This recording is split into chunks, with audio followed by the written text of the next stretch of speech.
$32.000 теңгемен Грузия еліне барғыңыз келсе, осы видеоны соңына дейін қараңыз.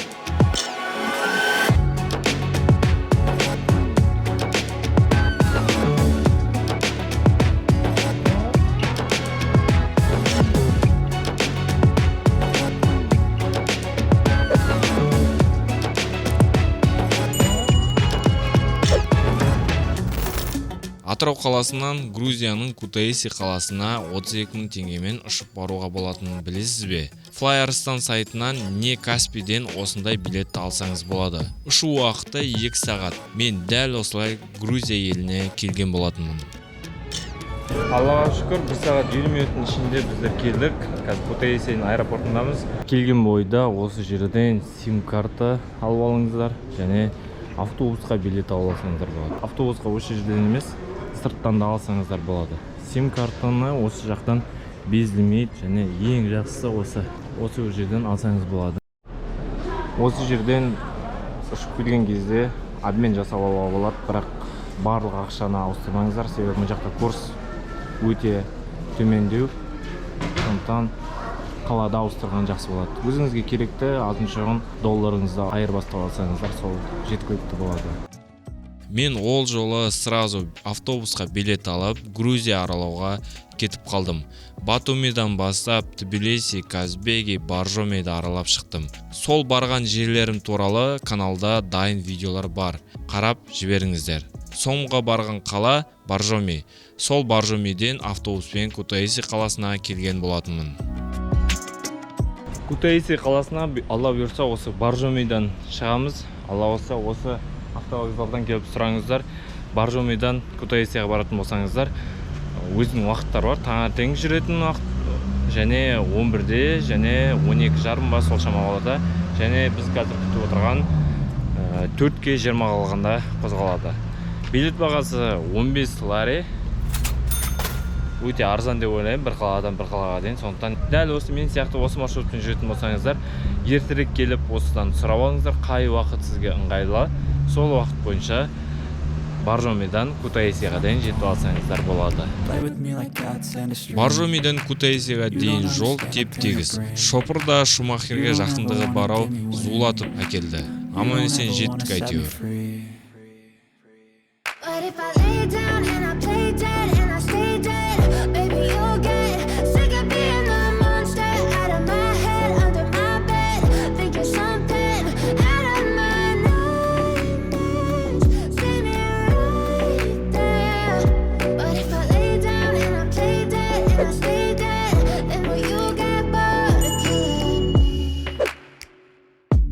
Аллаға шүкір, мен Кутаисиға келдім. Боржомидан Кутаисиға дейін 3 сағаттай газельмен жүріп келдім. Шама келгенше қаланы көрсетуге тырысамын. Баратын жерлердің барлығын сіздерге көрсететін боламын. Каналға тіркеліп, колокольчикті басып, осы видеоны соңына дейін қараңыздар. Қала үлкен. Негізінен Грузияның екінші қаласы Кутаиси. Адам саны бойынша да, көлемі жағынан да. Кештелетіп жеткен соң жататын жерге бастым. Ал қала аралау келесі күні жалғасты. Кутаисида баратын жерлердің ең қызықтысы Кутаиси қаласының өзінде емес, Кутаиси қаласының айналасында. Сол жақтарға қалай бару керек, сол туралы қазір айта кетемін барлығын. Видеоның соңына дейін қараңыздар. Кутаиси қаласында турлар өте көп. Дұрыстап сұрап келісіп алыңыздар.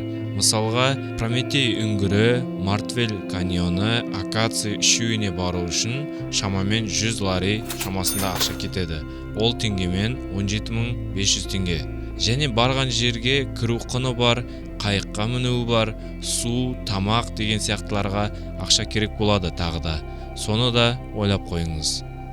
Ең бірінші Прометей үңгіріне бардым. Үңгірге дейінгі жол қаладан 25 минутта жетуге болады екен. 2011 жылы алғаш туристер кірген екен. Кіру үшін билет алу керек, 40 лари 7000 теңгенің шамасы. Үңгір іші түрлі алаңдарға бөлінген екен. Үйлену залына дейін бар. Бәрінде жаяу аралауға болады. Жаяу жол біткен соң қайықпен үңгір астында жүзіп өтуге болады. Ол тек бөлек ақшаға екен. 5 лари кісі басына.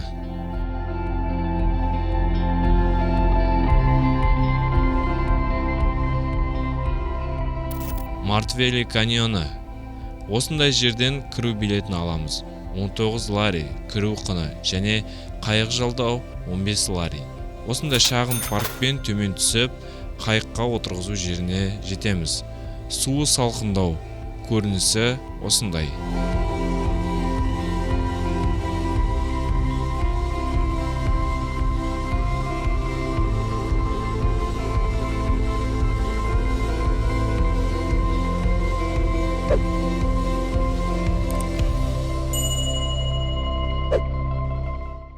Қайықпен серуен 15 минут шамасына созылады.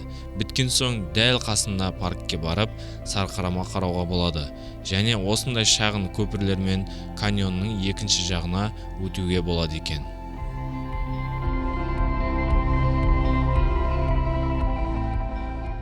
Акация каньоны. Акацияға кіру үшін 17-де 5 лари төлеу керек. Кіре берісте осындай кішігірім каньонның көрінісі болады. Осындай экстримді ұнатсаңыз, акацияға келіңіз. Каньонның жоғарғы жағында осындай адамдар жүретін жол жасап қойған екен. Қорқынышты әрине, бірақ көрінісі тамаша.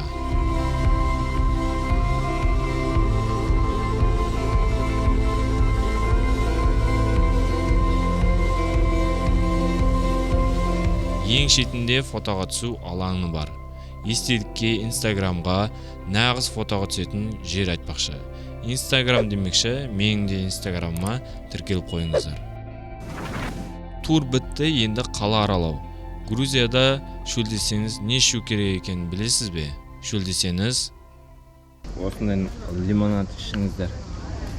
Бұл жерде тек қана зеда, зени дегенді түсіндім, қалғанын білмесін. 2-де 5, 2-де 7, 3 әрі кетсе лари тұрады. Дәмі мықты. Басқаларына қарағанда осы лимонад, кола дегендерді бәрін ішіп жүріп қой. Бірақ осы лимонадты алып ішсеңіздер болады. Грузияда, Тбилисиде не ішем деп айтсаңыздар, Боржомиде да, Батумиде да, Кутаисиде да осыны ішсеңіз болады.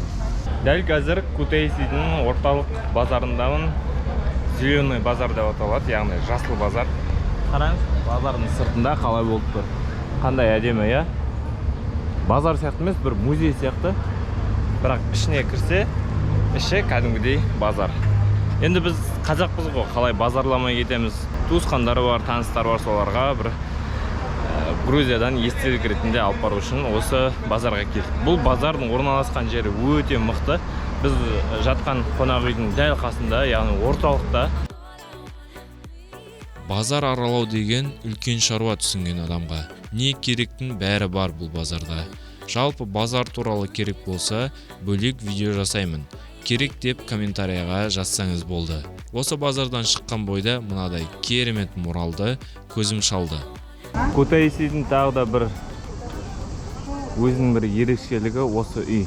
Осы үйдің сыртына осындай керемет сурет салып тастаған екен. Әже нан басып жатыр, еңбектеніп жатыр деген сияқты сондай бақытта салып тастаған екен. Лас-лас қап-қара быт-шыт болып тұрғаннан гөрі осындай әдемі болып тұрған жақсы емес пе, иә? Кутаисиға келсеңіздер, міндетті түрде осыны көре кетіңіздер. Күн ыстықта қай жерге барамыз деп ойлап керек емес. Орталық паркке барсаңыз болады. Терек көп, отырғыш көп, көлеңкеде отырып демалуға таптырмас жер. Бұл жерде кешкісін тамақ ішіп алғаннан кейін келіп отырып демалуға болады. Түрлі-түрлі есептер бар осында. Әдемі жерлер, фонтан бар, отырғыштар бар, керемет ұйымдастырылған. Кешкісін келіп отырсаңыздар да болады, күндізде отырсаңыздар да болады. Мықты жер. Мықты істеп қойған адамдар келіп демалатын сондай бір тыныш, жақсы жер. Сіздің қалаңызда көшеде отырып салмақ өлшеушілер бар ма? Оралда әлі күнге дейін көшеден кездестіруге болады. Сонау Грузия елінен де кездестірім деп ойламаппын. Қызық жағдай. Мынандай бар екен. Весе өлшеуге болады. 30 копейка тұрады екен. Оказывается, осындай Грузияда да бар екен.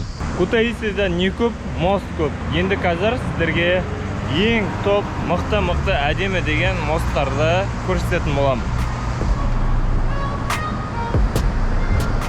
Жалпы қала Риони өзенін жағалай орналасқан. Өзен болған соң міндетті түрде көпір болады. Соларды да көрсете кетейін. Көпірлер көп әрине. Ең әйгілісі осы ақ көпір және оның бала ескерткіші.